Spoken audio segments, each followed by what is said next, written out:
আমার রোল এক হইছে রে বাবা আসেন জানলে দে ভাই কি আইছে এক হইছে রোল মানসিক সাবালের 50-60 হয় আর তোমার এক হইছে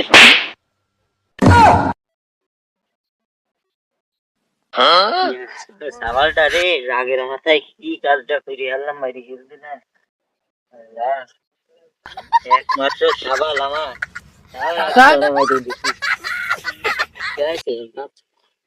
এই রফিকের কি আইছে মানসিক সাবালের 50-60 রোল হয় আর ওর এক হয়েছে ও নাচতে নাচতে এসে আমার সামনে কষে এমন জোরে একটা ঠাপ দিছি তা গাছের সঙ্গে বাড়ি খেয়ে মরে ফিরে হ্যাঁ চাচা রোল তো একই ভালো তাই এক ঠাপে ঠাপায় পটল তুলাই দিছাও আমি তো বাবু মূর্খ মানুষ ওই বুঝদি না ভাই এক ঠাপে পটলের বানে তুলাই